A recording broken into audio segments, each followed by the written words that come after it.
Oke, selamat pagi Pak Calvin dan semuanya yang mendengarkan. Di sini saya Abednego Nelson dan juga teman saya Axel Darmawan akan mempresentasikan tentang effective business communication. Jadi, terima kasih atas kesempatan yang diberikan. Hari ini kita akan memaparkan analisis mengenai komunikasi yang efektif dalam bisnis dan juga lingkungan kerja. Dan presentasi ini mencakup dasar-dasar komunikasi hingga praktik terbaik dalam penulisan dan wawancara, serta fokus kepada profesionalisme dan pemanfaatan teknologi yang baik untuk merangkum selama semua pembelajaran yang telah kami dapat di mata kuliah komunikasi bisnis ini. Next. Nah, berikut ada table of content yang akan kami jelaskan. Yang pertama ada opening, yang kedua ada fundamentals of business communication, yang ketiga ada communication in the business environment, yang keempat professionalism in communication, yang kelima cross cultural communication, yang keenam teknologi in business communication, yang ketujuh ada message planning and writing, yang kedelapan ada job application dan interviewing, yang kesembilan ada ethics in workplace communication, dan ke sepuluh closing. Next. Oke, yang pertama ini kita akan bahas tentang dasar-dasar komunikasi dalam bisnis.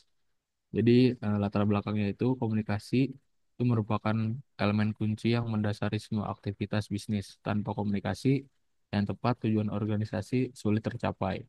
Dan di sini ada definisinya sendiri, yaitu yang kami rangkum, yaitu komunikasi adalah proses penyampaian pesan dari pengirim kepada penerima melalui saluran tertentu dengan tujuan mencapai pemahaman bersama. Dan di sini ada terdapat beberapa faktor yang akan kami jelaskan. Yang pertama, yaitu ada kejelasan bahasa, yaitu gunakan bahasa yang sederhana dan jelas. Yang kedua, ada media yang tepat. Di sini media yang tepat itu pilih saluran komunikasi sesuai dengan kebutuhan.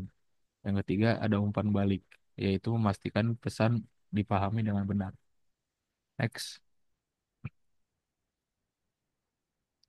Nah, slide selanjutnya ini kita akan menjelaskan tentang komunikasi dalam bisnis dan di lingkungan kerja. Jadi di slide ini komunikasi di tempat kerja itu mencakup dua aspek. Yang pertama ada hubungan internal internal dan juga hubungan eksternal. Kalau untuk hubungan internal itu berarti koordinasi antar tim. Kalau yang kedua itu hubungan eksternal, yaitu komunikasi dengan klien dan mitra bisnis yang lain. Jadi keberhasilan komunikasi bisnis juga mempengaruhi produktivitas dan juga reputasi organisasi. Next. Nah, selanjutnya ada profesionalisme dalam komunikasi. Jadi di sini ada empat kriteria. Yang pertama itu kerja tim, yang berarti efektif jika setiap anggota tim itu memahami perannya masing-masing. Yang kedua itu kemampuan mendengarkan, yaitu dengarkan dengan aktif untuk memahami pesan apa yang disampaikan. Yang ketiga itu adalah bahasa nonverbal. Jadi yang dipakai adalah isyarat tubuh, ekspresi wajah, dan kontak mata sering berbicara lebih keras daripada kata-kata. Yang terakhir ada etiket atau attitude, yaitu dengan menunjukkan sikap sopan dan profesional menciptakan suasana kerja yang harmonis. Next. Oke, selanjutnya kita akan masuk membahas mengenai cross cultural atau communication ataupun komunikasi lintas budaya itu sendiri. Nah, jadi adapun hambatan komunikasi antar budaya itu seperti yang pertama adanya perbedaan bahasa. Nah, tentu perbedaan bahasa ini seringkali kita bisa menyebabkan salah tafsir ataupun salah pemahaman. Nah, yang kedua itu tentu ada norma budaya di sini. Jadi artinya kita mengabaikan norma dapat dianggap tidak sopan dan jenis-jenis hambatannya itu contohnya seperti hambatan bahasa, persepsi, dan etnosentrisme. Dengan mengatasi hambatan ini kita perlu membutuhkan pemahaman dan juga empati terhadap budaya lain. Nah, selanjutnya kita akan membahas mengenai teknologi dalam komunikasi bisnis. Nah, adapun teknologi telah merevolusi cara kita berkomunikasi. Yang pertama dengan adanya pemanfaatan IT. Nah, contohnya itu kita bisa menggunakan email, aplikasi chatting, dan video conference untuk mempercepat komunikasi. Jadi sekarang tuh biasanya zaman-zaman sekarang ini kita lebih efektif dan lebih efisien dan tentu juga produktif. Lalu di sini juga adanya peran IT dalam bisnis. Nah, jadi dengan adanya peran IT, kita tuh bisa mempermudah kolaborasi dalam tim lintas lokasi. Namun di sini juga kita penting untuk bisa memilih saluran ataupun channel yang tepat yang sesuai dengan kebutuhan. Nah, lalu yang keenam itu ada perencanaan dan penulisan pesan. Message planning and writing. Nah, jadi di sini kita ada tiga. Yang pertama itu dari segi pesan positif dan negatif. Nah, pesan positif tentu kita memberikan kabar baik dengan nada optimis. Lalu yang kedua ada pesan negatif. Itu artinya kita menyampaikan secara profesional, hindari dari nada defensif. Lalu yang kedua ada pesan persuasif. Jadi kalau persuasif itu kita perlu menggunakan logika, emosi, dan kredibilitas untuk meyakinkan audiensnya. Lalu yang ketiga kita ada pesan elektronik dan memo rutin.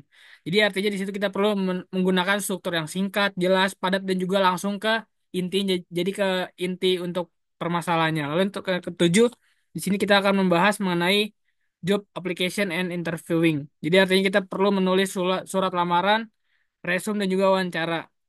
Ada tiga di sini. Yang pertama dari segi surat lamaran. Nah, kalau surat lamaran ini kita harus berfokus pada keterampilan yang relevan dengan posisi yang dilamar. Yang kedua ada resume. Resume ini kita menampilkan pengalaman dan juga pencapaian dengan jelas. Yang terakhir adalah interview atau wawancara. Kalau wawancara ini tentu kita harus mempersiapkan jawaban dan juga kita perlu menunjukkan sikap dari profesional kita. Dan yang kita juga perlu mempersiapkan diri dengan baik di wawancara supaya kita bisa tahu apa yang menjadi kebutuhan dan juga keinginan dari perusahaan itu sendiri. Lalu yang terakhir di sini saya akan membahas ethics in workplace communication atau etika etika komunikasi di lingkungan kerja. Nah, jadi ada apa aja sih etikanya? Jadi etikanya mencakup ada dua. Yang pertama dari segi ethical consideration dan juga importance of ethics.